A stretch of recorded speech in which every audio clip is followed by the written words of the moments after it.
Welcome to the TU podcast. I'm your host, Andrew, username XX_ANDO_XX, part of the Trojan GigX family, and this is the podcast.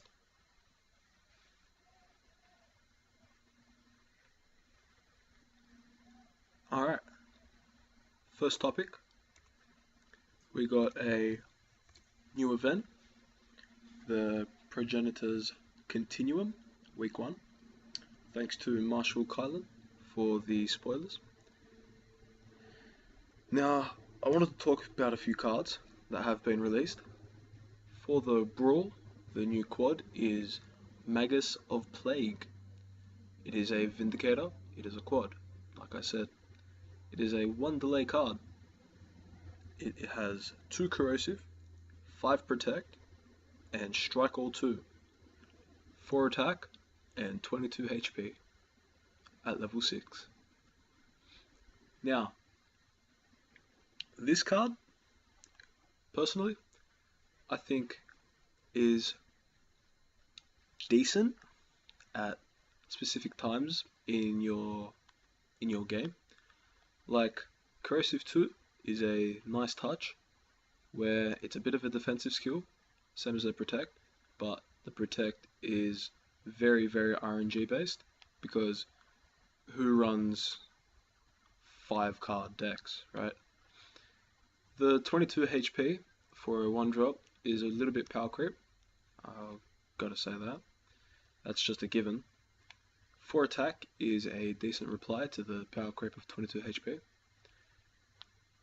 The strike all 2 is good for killing off evade, but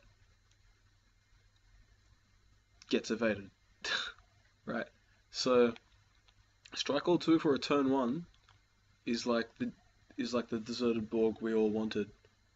So really, you can look at this card and just call it a deserted Borg. The protect 5 is its armor. Think about the deserted Borg. It has like 3 armor. This is its armor with protect. Corrosive 2 is just like giving itself more armor. So really, you're looking at protect 7, turn 1, or turn 2, sorry, after it gets attacked. And then the strike all 2 is just an extra little buff that it's given to take out evade. But this would be good, in my opinion, it'd be good with Crimson decks. It's just a quick drop Gehenna Cursed, really. It's like, you have a Gehenna Cursed, then you drop your Scorched, then you drop your Magus of Plague. Mate, you got Erebeses, however you wanna pronounce it, overloading these cards. And when these cards gets overloaded, well, you guys know what overload is. It will just absolutely destroy the field. But in that case, protect is RNG. So it might not land on something you want. It might not land on something you like. It might land on something you like. If that's the case, well then so be it. But that RNG could determine your game. Like win-lose condition. So this card, out of 10, I'm going to new system. First episode, new system. I'm going to give it a solid 8. 8 out of 10. Now, for the first week event reward, it is the Basilisk Unearthed. It is a epic card. This is the quad stats. Still, final decision has not been completed because, oh wait, no. Sorry, it is completed. Stupid. It's already out. The event's already out. It is a 2 delay card with 5 attack, 20 HP, which I think is acceptable. Its skills is Valor 7, Pierce 6, I'll get onto that later, and Berserk 4. It is a bloodthirsty. Now, this card, I see potential in this card in a rainbow deck, mid-tier rainbow deck. I've seen a thread on the forums talking about this card. It is a yay or nay post. Now this card is pretty strong in my opinion. It is supposedly the Shock Disruptor Stopper. This is the Shock Disruptor Stopper. With the Shock Disruptor has 6 attack. This Basilisk Unearth gains a 7 Valor, goes up to 12, has the Pierce, busts through the armor, has Berserk 4, goes up to 16 attack, and that's its first turn. Now you combo that with Patrice's commander that enhances Berserk by 2. That card is at Berserk for 6, and its attack is 18 after its first turn of attacking. Now that to me, 18 with a Pierce is pretty freaking good after your first turn with it being activated. But the low HP, yeah I know 20 is low, the low HP is a bit of a letdown because that means it's a bit squishy, and because of its skills it doesn't have the right defensive skills that isn't in today's high top meta. So for this card, I would say the BR ranking that you'd want to use it is probably maximum 200k, minimum whenever the heck you get it. Alright, moving on to our next card. It is a new box card in the new Kismet box. It's called the Sabot Intruder. It is an epic. It is a quad. It has 3 delay, but it has a lot of potential. Its attack is 7, its HP is 27, its armor is 7, pierce of 7, poison 7. Well, someone at Synapse hit the jackpot at the local Las Vegas casino, and they hit Penta 7s. Little reference there, if you guys get it. If you play that stupid game, which I don't, so don't even ask. Now, this card. Armor 7, Pierce 7, Poison 7. This card can be comboed pretty well as like a bit of a more destructive card after some Shock Disruptors. Its high armor is very nice for the Lord Silas combo. Lord Silas is a commander that has Protect All Raider 1, Enhance All Raider Armor 1, and Overload 1 Raider. Comboing with our Sabot Intruder, its armor would go up to 8 and it'd get protected for 1, so you'd have 9 armor when getting attacked and would just bounce off strike all ones, as you guys know how protect works. So this card I could see being played after 2 Shock Disruptors have been played, or maybe a Shock Disruptor and a Judgment have been played. For Judgment just for some quick jam, just in case you get some heavy cards. You're versing some heavy cards in Surge. It's all about Surge now, boys. It is Raider faction, that's why I'm saying this. And I'd give it a 7 out of 10. For the Basilisk Unearth, I forgot about this. Leave me alone first time. Basilisk Unearth, I'd give that about a 6 out of 10 because it won't be used by a higher tier BR. Our second last card is the Nocturne Lana. I don't even know where devs get these names from. It is a legendary. This is the quad stats. It is a 1 delay card. Now this card I'm pretty excited about. It is attack is 6, it's a base attack of 6 and a base HP of 21. Its skills are Enfeeble All 2, Berserk 3, and Leech 6. It is from the Bloodthirsty faction. This card is your rainbow card. This card is pretty much your Tartarus Graft on a better scale. This card is, in my opinion, a mid to top tier card. Now I say top tier because with all these new Bloodthirsty cards coming out, I see that there may be a later date of a Bloodthirsty meta. I know, right? It's crazy. Now, devs have been giving Bloodthirsty some love.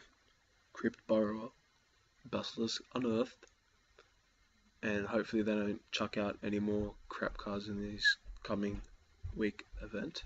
Hopefully you get some new progenitors or something. That'd be nice. But yeah, this card, Enfeeble All 2, takes off an evade. Always amazing. Using with Barakas, or using it with Nexor, or Alaric if you're crazy. Takes off 2 evades in 1 delay, which I think is pretty good.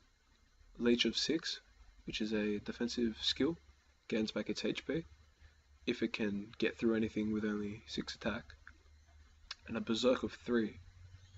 Berserk is unnecessary.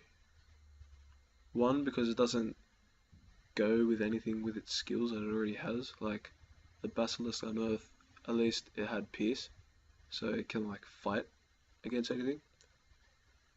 And it didn't have to get overloaded. It can just, it's like a lone wolf. But this card, Nocturne Lana, I see as a decent card. Out of 10, I'd give it a 7. Just because it's a 1 delay for an Enfeeble All. And that's very nice. Like Enfeeble All 2 for a 1 delay, that's just absolutely crazy. Which is really, really good, in my opinion. And now, for our final card, is the Planetary Watcher. Now this card was in a legendary buying pack on the shop for $14.99 if I'm not mistaken. It came only with 1 of the single card of this card. And yeah, that's pretty decent. So this is a 4 delay legendary card, Planetary Watcher, from the Imperial faction, with no attack and 37 HP, because it is a structure. Now this card is very interesting. Very, very interesting. It has an Enhance All Pierce of 8. Yeah, I know, right? What the hell are you gonna use that on? Well, unless you have like 2 of these and you play like 50 million abhorrent reclauses, then these cards aren't really good. I'll tell you why they're not really good, why you think they're really good. Because Protect All 5 is amazing, Weaken All 7 is amazing, takes off a evade, gives everyone Protect 5, unless you're inhibited. Inhibit stops friendly skills from activating on your allies. Protect All 5, Weaken All 7 means that it's pretty much like when someone is base attacking you, you just took away 12 of their attack. So it's like 2 Tempest Citadels. That's pretty good, right? Obviously. But it is a 4 delay, and with this new meta of Crimson deck countering, when you have Obsidian quads and Seraku sires, they have very siege high cards being played in Typhoon Vex decks. Typhoon Vex is not even a radar faction anymore. He's just a progenitor commander. So that's the only place that you see it, with the Great Hearts and whatever, Stone Hearts and guys like that. So this card has potential if you get like 2 of them and you live that long. 5 turns later when they both activate. But it can get destroyed, like I just said, with the counter Crimson decks, because it does not have an evade. So I think I'd rather 2 Tempest Citadels rather than 1 Planetary Watcher. And with my Tempest Citadels, I get evade, and I get the same protect and weaken. Still, I get 12, and it activates in 3 turns other than 4 turns. And it has been released into the store a lot of times, like Blizzard packs and in boxes. No, not in boxes, it's a special card. Only in Blizzard pack, chance packs, and when it first ever got released in the Android. This is old knowledge already. The Android conversion or something. When the game came out on Android, they gave like everyone a Tempest hold or something like that, something crazy like that. I thought that was pretty cool, but I was never around for that. Oh, I came into Tyrant Unleashed back like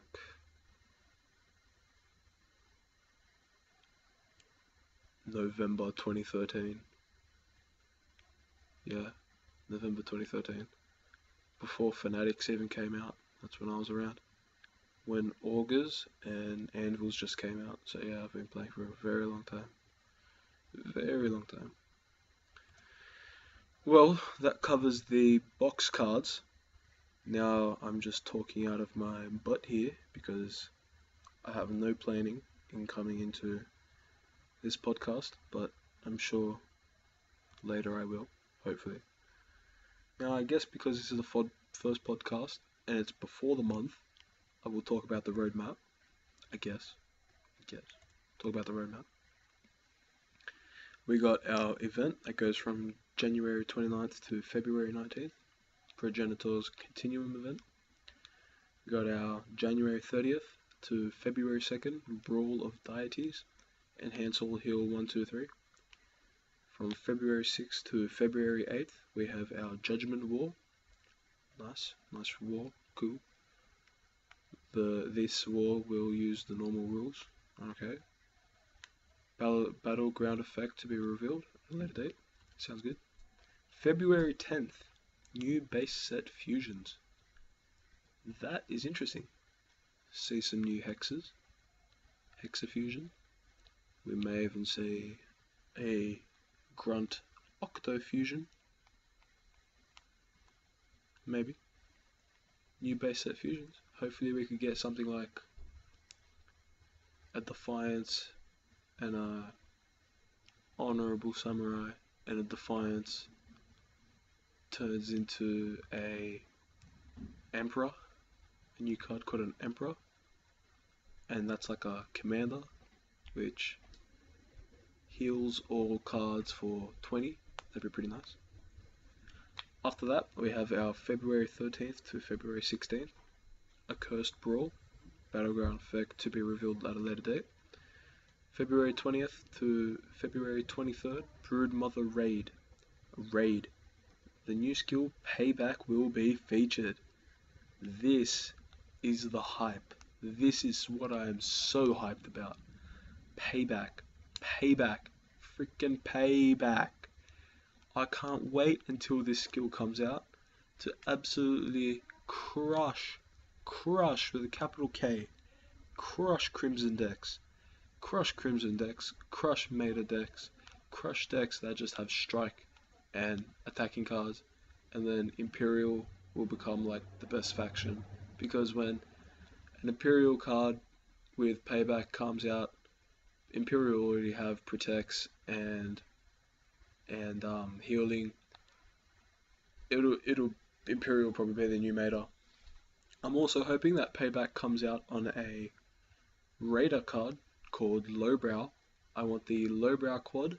I'm really hoping for that to have payback, because I'm really hoping as well that payback can get overloaded.